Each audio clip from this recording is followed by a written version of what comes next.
Om Swastiastu. Tribuners, semeton Tribun Bali, hidup adalah sebuah proses dan tidak ada orang yang bisa menebak jalannya roda kehidupan.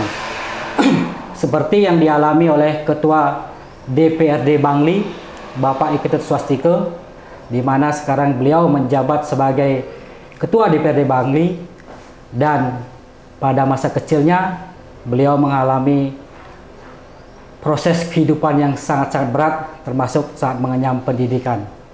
Nah, benarkah beliau di masa kecilnya benar-benar mengalami sebuah proses kehidupan yang berat, termasuk saat mengenyam pendidikan, dan bagaimana kisah hidupnya hingga menjadi seorang Ketua DPRD Bangli? Dan tentunya juga kita akan mengobrol pada kesempatan ini bagaimana situasi politik nasional saat ini menjelang pemilu 2024, tentu juga bagaimana kehidupan masyarakat Bangli, bagaimana perkembangan pembangunan di Kabupaten Bangli ini di era Bangli baru ini. Dan bersama saya telah hadir Bapak Iketut Swastike, Ketua DPRD Bangli. Ya. Swastiastu, Pak. Swastiastu. Punapi gatur niki Pak Ketua. Becik-becik Pak Mang, becik-becik. Yeah. Pak, menarik niki yang mendapat informasi bahwa Bapak sebelum menjabat sebagai Ketua DPRD itu di masa kecilnya melewati sebuah proses yang sangat berat. Bisa diceritakan Pak bagaimana kisah masa kecil Bapak sebenarnya? Ini saya mau mengkonfirmasi lagi ini. Mudah-mudahan dan ini bisa menjadi inspirasi bagi masyarakat pada umumnya, Pak. Iya. Terima kasih Pak Komang. Jadi memang kita menjalani hidup ini memang sangat lumayan berat. Gitu. Nah, terus dari SMP, dari SMP saya diserahkan sama keluarga untuk hidup di rumah orang. Oh. Selalu. Nah pada saat itu ada Bapak dan Ramil Temuku yang kalau pada saat itu namanya Pak Raja Uju, serem banget ini. Nggak ada yang berani duduk tegas loh, dari orang Timur dia. Jadi saya diserahkan sama keluarga untuk hidup di situ. Masuk ke SMP ya? SMP. Di SMP mana Pak? SMP Temuku. Oh, SMP Temuku. Negeri 1 Temuku. Kalau SD sendiri Pak di? Nah, SD di rumah, di SD 1 Peninjauan. Di 1 Peninjauan. Nah. Boleh tahu Pak, Bapak bersaudara berapa orang? Saya bersaudara 4 orang. Lahir 26 September tahun 1969. Dan SD-nya di Peninjauan ya. Ya. Nah. Terus SMP, jadi saya atas keluarga juga mendorong saya dan menyerahkan untuk dididik dan dibina oleh seorang Daramil yang luar biasa, yang kumisnya tebal pada saat itu. Tebal, ya. Serem banget itu. Gitu ya. Serem banget Disiplin itu. Pastinya. Terkenal waktu itu, boleh yang senior-senior ditanya namanya Pak Raja Uju. Jadi saya di situ betul-betul ditempa fisik saya dan ditempa mental saya. Tapi kita memahami bersama siapapun itu kalau tinggal di rumah orang pasti mentalnya luar biasa. Dan keluarga mendukung, kamu harus apa namanya tahan, kamu harus mampu. Sampai pada akhirnya situasi kondisi yang memisahkan antara kamu dengan bos kamu. Gitu. Nggak boleh kamu yang lalu berhenti di situ, jalani apapun yang terjadi gitu. Akhirnya kita menjalani 3 tahun, saya sampai hampir tamat SMP, beliau pindah ke Singaraja. Ke Singaraja. Ya. Oh, tapi gimana rasanya itu Pak? Tamat SD, kemudian oleh orang tua tanda kutip dititipkan kepada orang gitu. Atau memang Bapak waktu itu punya niat tinggi untuk bisa melanjutkan sekolah seperti itu? Iya, benar. Jadi untuk melanjutkan sekolah waktu itu kesusahan bekal, dan lain sebagainya, makan aja susah pada saat itu. Jadi lalu keluarga menitipkan saya. Jadi saya dengan jiwa karena ada suatu harapan-harapan bisa sekolah, kita apapun yang terjadi, mungkin Pak Komang tahu dah kalau tinggal di rumah orang itu gimana perasaannya, bebannya pasti tahu secara mental. Mental luar biasa. Jadi secara mental pasti kita tertekan. Jadi juga dari situlah kita tertempa bahwa mental kita menjadi kuat. Lebih mandiri mungkin ya jadinya. Lebih mandiri. Terus SMP, SMA saya kos. kos Jadi di kos itu satu kamar bertiga. Oh. Satu SMA-nya di mana? bertiga. SMA kos di SMA 1 Bangli. Oh, SMA 1 Bangli. Ya, saya bertiga waktu itu sama Pak Landap namanya, Pak Sumerte namanya. Gitu. Masih ingat ya Bertiga. teman Ingat. teman seperjuangan di Oh, kamar waktu kos itu, kan. apa namanya, setiap hari Minggu, sehari Minggu itu orang tua kami sudah kemana-mana sorenya. Kalau nggak dapat sorenya, paginya minjem kemana-mana untuk kita bekal sekolah. Waktu itu 2.500 untuk 1 minggu. Biaya kosnya. Kosnya itu 80.000 setahun. Jadi kita kos bertiga, gitu SMA. Nah selanjutnya setelah tamat SMA belum ada sebulan, kita kita tamat, datanglah Bapak Ide Bagus Sutape, adiknya Pak Ladip itu. Waktu itu beliau menjadi sudah betara, beliau sudah melingih.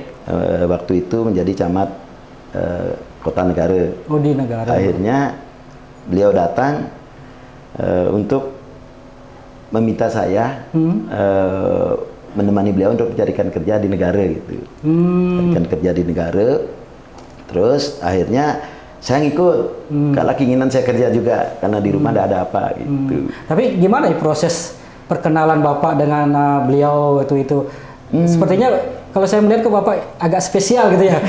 Mungkin secara di pendidikan seperti itu kan. Iya. Dengan beliau dulu kan ibunya tugas di peninjauan sebagai bidan pada saat itu. Saya waktu itu masih SD, waktu itu. Jadi saya masih umur tahun 70, beliau di di peninjauan dan sempat belum ada rumah dinas itu. Saya keluarga peka ngiring beliau di rumah sementara gitu. Dengan juga rumah seadanya. Waktu itu enggak ada rumah, bedek semua gitu. Itu akhirnya beliau merasakan bagaimana beliau tinggal di peninjauan.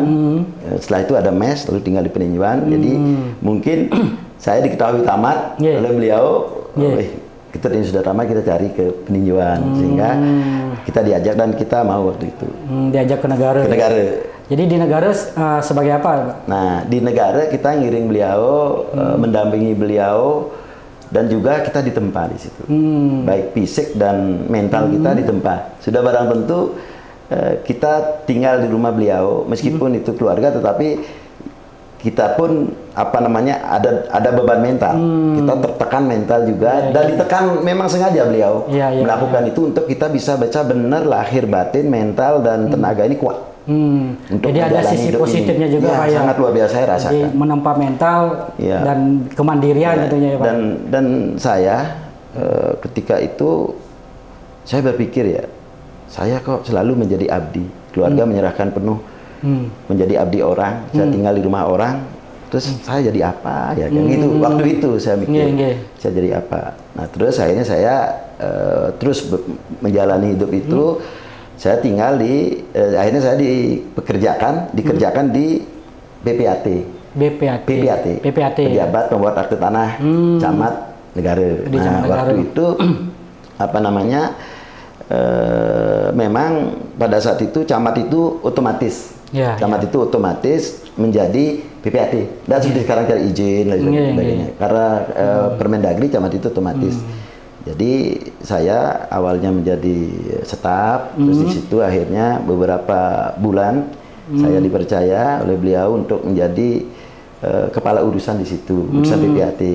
Jadi kalau kepala urusan PPAT itu waktu itu arahan dari BPN tidak boleh PNS. Nggak boleh PNS. Karena PPAT itu adalah jabatan pribadinya beliau sebagai pejabat pembuat akte tanah.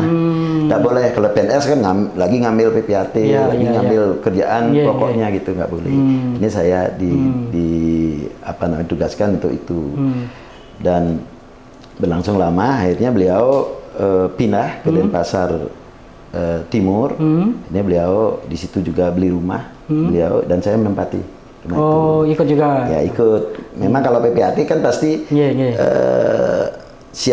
kalau PPAT-nya sudah pindah, pejabatnya pindah, saya pasti otomatis ikut ya. Ikut. Nah, akhirnya saya membuka kantor biro jasa.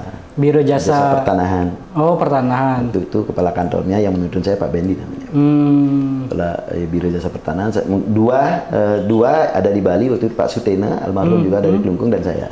Itu tahun berapa kira-kira Pak ya? Itu tahun 96. 96 ya. 96. Jadi 96. Jadi saya di kantor Camat Negara di PPAT sampai 95. 95. Jadi kita buka usaha di jasa ya, ya jasa di Denpasar. Ya, biro. Nah, di situ di negara saya. Oh, di negara. Di negara.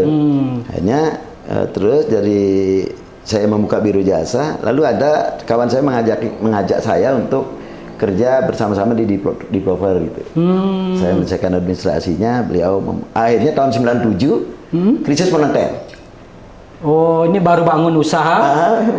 Biro jasa bagus. Biro jasa jalan. Iseng-iseng di developernya yang tepar. Oh, terus jadi kena krisis moneter tahun 97. Waktu itu memang dikenal developer pasti hancur waktu kena itu. dampak Ya, kita kena juga. Akhirnya kita mulai ditiang pulang ke kampung. Nggak lanjut yang di biro jasa di negara juga nggak lanjut karena bagaimanapun juga udah bangkrut, yang nama bangkrut pasti merembet ke usaha yang lain. Oh, okay. Jadi usaha itu kita serahkan sama teman di situ untuk melanjutkan. Artinya ini kembali lagi ke titik nol gitu ya? Iya, sangat nol. Ya. Minus malah. Minus malah. Nah, itulah kehidupannya namanya. Lalu saya ke rumah baru mulai tahun 98 kembali ke peninjauan dan ke waktu itu didaulat oleh kawan-kawan itu menjadi sekretaris anak ranting. Oh, sekretaris anak ranting PDI Perjuangan. Itu berarti itu awal mula Pak Ketua berpolitik ya? Berpolitik, sekretaris anak ranting di kata anak ranting kan Banjar Dinas. Banjar Dinas. Kalau desa ranting kan gitu. Tapi memang ada passionnya, ada minat untuk berpolitik itu waktu itu Pak? Begini, saya nggak ngerti apa itu politik pada saat itu. Tetapi saya aktif di organisasi menjadi klien sekretruna, aktif itu di Banjar itu. Kalau di dalam ya ngayah, meskipun tidak jadi apa kita ngayah gitu. Akhirnya kawan-kawan melihat itu, saya akhirnya ditunjuk menjadi sekretaris anak ranting. Artinya memang hanya anak ranting itu. Warga atau teman-teman di sana melihat jiwa kepemimpinannya mungkin ya. Pernah menjabat sebagai klien sekretruna saya, ketua. Sekretruna aja Pak ya? Jadi klien desa nggak pernah, klien adat nggak? Klien adat pernah saya jadi pangliman. Oh, jadi panglimanya. Ya, panglimannya. Biasanya waktu itu Pak Sangono. Jadi dari ketua ranting, dari sekretaris anak ranting, sekretaris ya. Saya lanjut, sudah disediakan tempat oleh teman saya, ketua ranting namanya Pak Nyoman Sugite. Saya menjadi wakil ketua ranting itu setahun di anak ranting, setahun menjadi wakil ketua ranting. Woi, nah, cepat prosesnya. Ya. Terus akhirnya saya selalu menjadi calon tunggal, terus tidak pernah menjadi calon tetap, hanya calon-calon saya. Peninjauan itu besar loh Pak, besar penduduknya itu hampir 7.000, pemilihnya 7.000 sekian. 7.000 ya. Sekarang sudah 8.000-an pemilih. Nah terus pada saat itu saya calon tunggal terus 2 periode, tapi tidak pernah jadi calon, tidak pernah ada namanya daftar calon tetap gitu. Oh gitu. Ya terus tidak masalah, kita tetap konsisten, kita tetap solid dengan partai. Akhirnya dari wakil ketua ranting saya menjadi bendahara PAC. Bendahara PAC ya. Nah, dari bendahara PAC itu saya menjadi ketua PAC. Ketua PAC ya. Dari ketua PAC itu menjadi wakil ketua 2 kali, terus baru sekarang menjadi bendahara DPC. Berarti dari awal memang di PDIP Perjuangan ya Pak ya? Iya, dari awal. Dan sempat saya di waktu jadi di bendahara PAC jadi kepala desa sempat. Oh, sempat jadi kepala desa juga ya? Ya, sempat. Jadi saya berpikir begini, saya tinggal di rumah orang, tinggal di Surya, terus tinggal di menjadi biro jasa. Saya berpikir, nah ini terjawab. Ketika saya menjadi DPRD terjawab pertanyaan saya waktu dulu waktu tinggal di rumah orang itu jadi apa sih saya? Ternyata saya secara tidak langsung saya dituntun oleh ide Sanyang Widiwasa Tuhan untuk menjadi abdi. Sekarang jadi abdi rakyat. Abdi rakyat Bangli. Sehingga saya membantu rakyat itu repot. Tidak ada beban sama sekali karena tempahan itu. Kalau tidak ada tempahan itu mungkin saya baru belajar menjadi abdi. Iya, beda pastinya. Kita menjadi apa namanya, sudah terbiasa sudah. Artinya pengalaman dari kecil ya. Kita curahkan segalanya. Pengalaman kehidupan kehidupan nyata Bapak rasakan, dan sekarang ketika menjadi ketua DPRD itu rasanya sudah biasa. Sudah biasa. Artinya bukan hanya tanda kutip sebuah drama sebenarnya. Drama sebuah retorika nggak ada, biasa ada jalani. Jadi sudah terbiasa pengalaman sebagai abdi masyarakat sekarang kan gitu. Nah, sekarang Pak Ketua kan sudah mencapai posisi tertinggi ya, saya bisa bilang begitu untuk di Kabupaten Bangli ini ya, sebagai ketua DPRD. Apa kira-kira yang Bapak rasakan sekarang ini?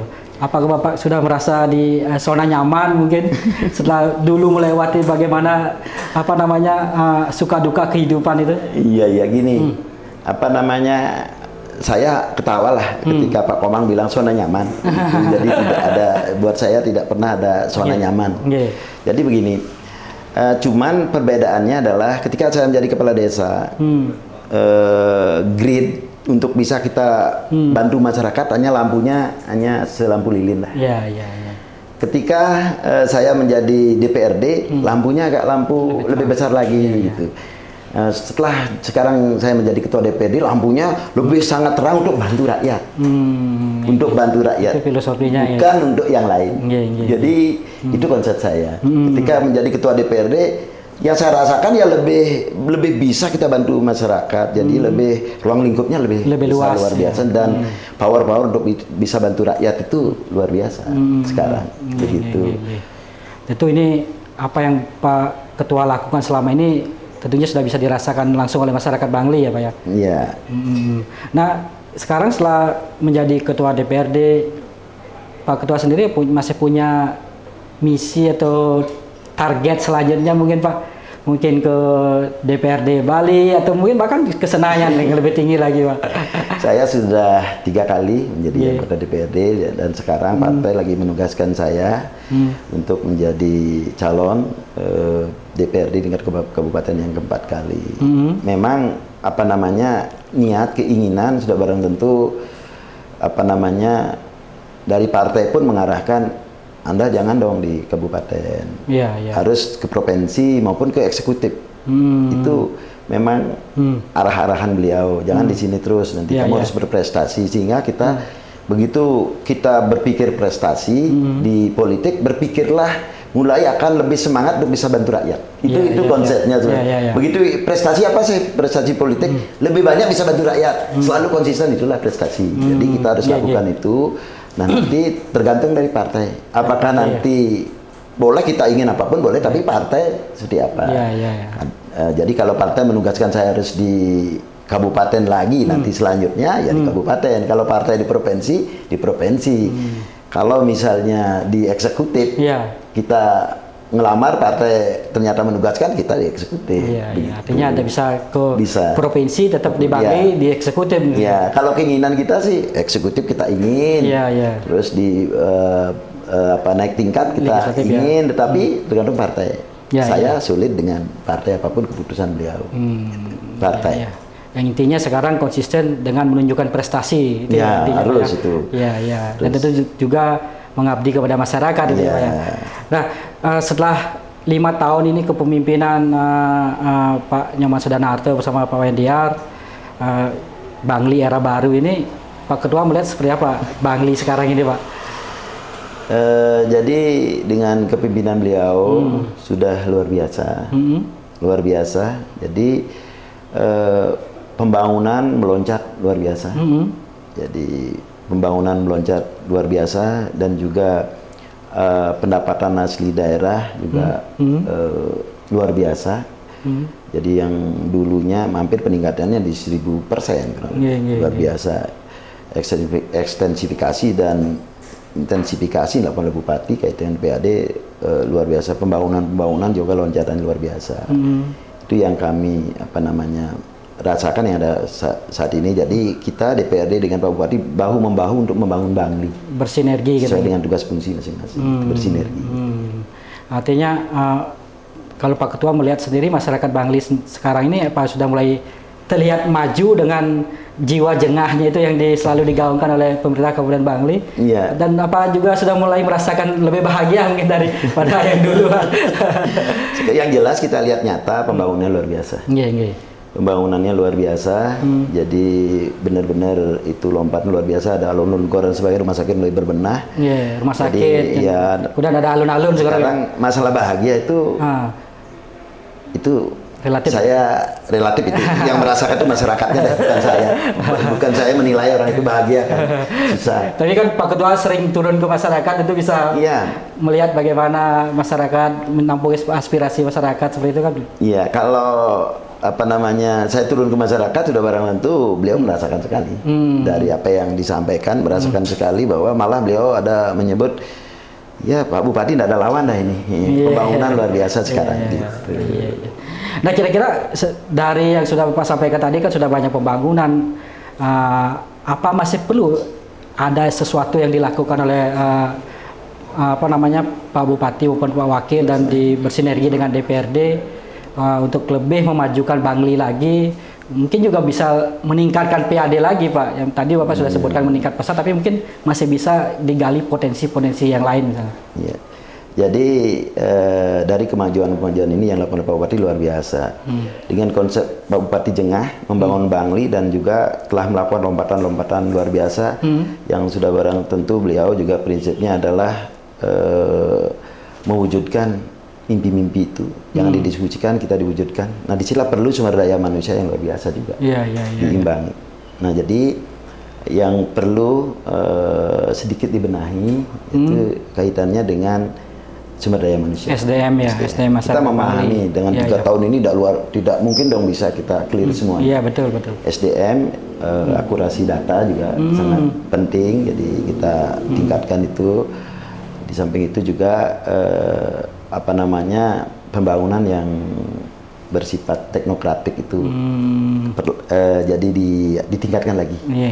Itu juga yang paling penting ini, karena PAD kita rendah, investasi harus kita tarik ke Kabupaten Bali dengan mewujudkan regulasi-regulasi yang ada, RDTR dipercepat dan sebagainya. Nah, itu jadi sambil berjalan simultan ini kita ditingkatkan, dan pembangunan yang luar biasa saya kira jangka menengah sudah clear semuanya. Sudah clear ya. Pengen lakukan. Mungkin kalau dari segi pariwisata Bangli gimana, Pak? Kalau pariwisata di Bangli sudah mulai ada peningkatan. Sudah menggeliat gitu ya? Luar biasa beliau. Menggeliat atas kinerja beliau yang siang malam. Saya lihat itu.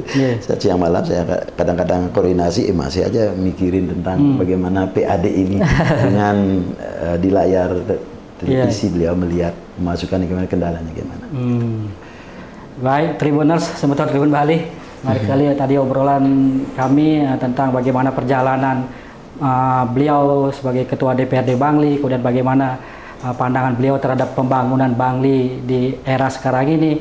Tentu sebagai seorang politisi, rasanya tidak lengkap kalau kita tidak ngobrol soal situasi politik nasional saat ini yang sedang menghangat ini.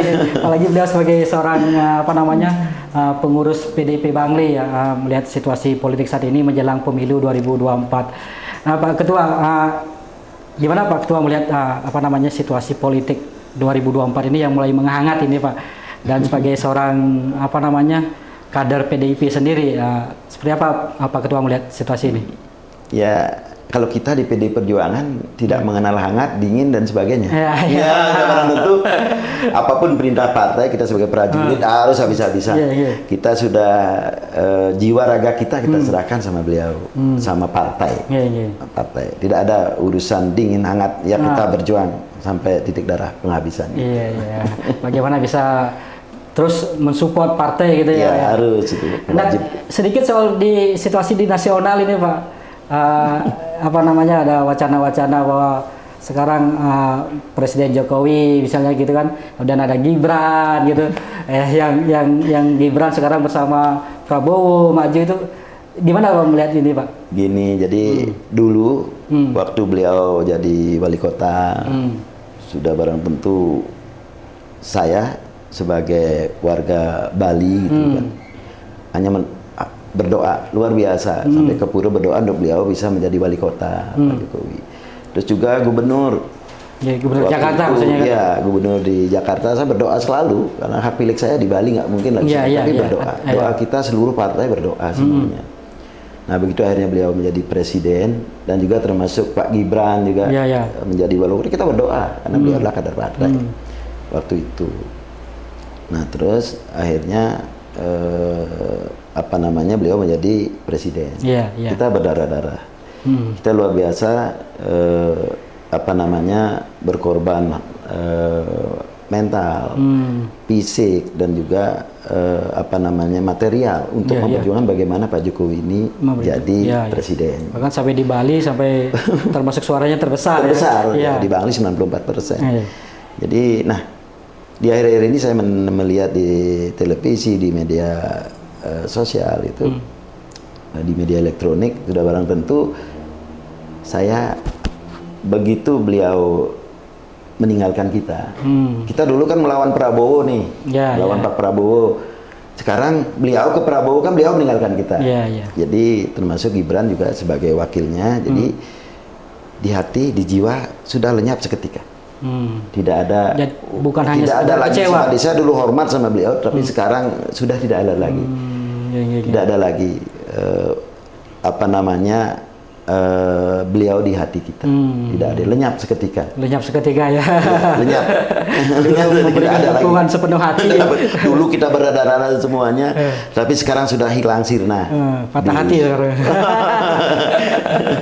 Iya. Saya tidak membilang patah hati, tetapi kita tidak pernah patah hati. Perjuangan ini biasa. Kita PDI Perjuangan sudah terbiasa berjuang dengan hal-hal yang sulit. Sekarang istilahnya kawan jadi lawan. Iya. Kalau ini sih tidak sulit. Iya. Nah, yang menarik sekarang muncul wacana ini Pak Ketua, wacana terah Jokowi versus PDIP ini.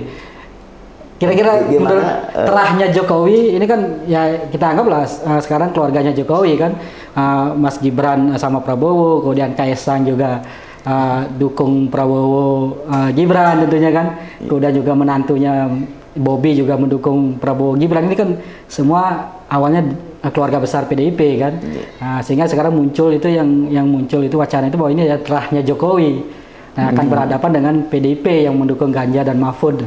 Menurut Pak Ketua gimana kira-kira ini? Jadi apapun yang dilakukan oleh Bapak Jokowi, Pak Gibran dan sebagainya itu kan hanya beliau lah. Jadi haknya beliau. Jadi yang penting kita di partai tetap kita sesuai dengan amanah partai. Jadi kita tetap itu memperjuangkan bagaimana ajengnya Pancasila ini, Pancasila ini dan juga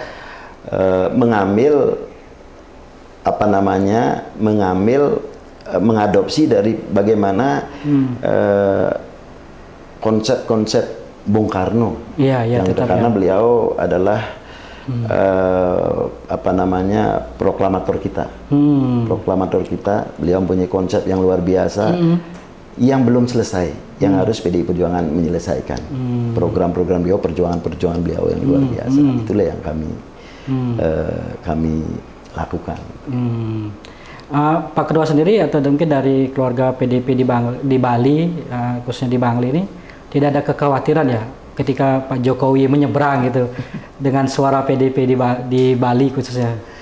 Jadi sesuai dengan apa yang saya bilang tadi, tidak pernah PDI Perjuangan khawatir. Yang namanya khawatir, yang namanya takut, yang namanya apa-apa lagi nggak pernah. Kita berjuang tegak lurus. Kita berjuang tegak lurus sampai jiwa raga.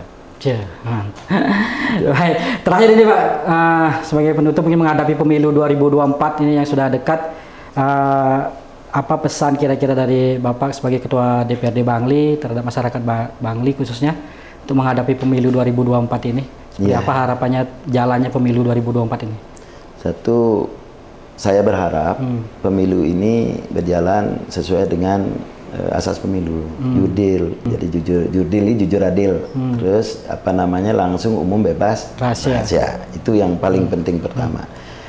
Kedua, apa namanya, kalau seperti kompetisi itu wasitnya juga harus benar-benar apa namanya, Fair, sportif, fair, netral, yang dalam ya. hal ini Bawaslu kan begitu, dan juga penyelenggaranya KPU harus juga fair. Terus apa namanya, rakyatnya harus apa namanya, ini kepesertaan, jadi kehadirannya itu atau kepesertaannya itu harus benar-benar harus saya harapkan bisa optimal, optimal dan juga harus masyarakat tertib mengikuti aturan-aturan yang diterapkan, gitu. Termasuk partainya juga tertib mengikuti aturan-aturan semuanya, sehingga kalau hal itu sudah bisa diwujudkan, saya yakin pemilu damai akan berjalan. Ya, tentunya kita juga berharap semua bahwa pemilu berjalan lancar, aman dan damai. Pak ya. Semoga Bali tetap tidak ada gesekan-gesekan, ya tentu kita harapkan di Bali, karena bagaimanapun Bali ini jadi sorotan dunia ya. Ketika terjadi sedikit saja gesekan itu dampaknya sangat luar biasa. Ya, demikian Tribuners. Intinya kita berharap pemilu 2024 ini bisa berjalan aman, lancar dan damai. Dan tadi kita sudah ngobrol panjang lebar bersama Pak Ketua DPRD Bangli terkait kiprah beliau di politik dan bagaimana pembangunan Bangli dan juga pemilu 2024. Akhir kata, saya aturkan Pramu Santi. Om Santi. Om. Download Tribun X sekarang. Menghadirkan lokal menjadi Indonesia.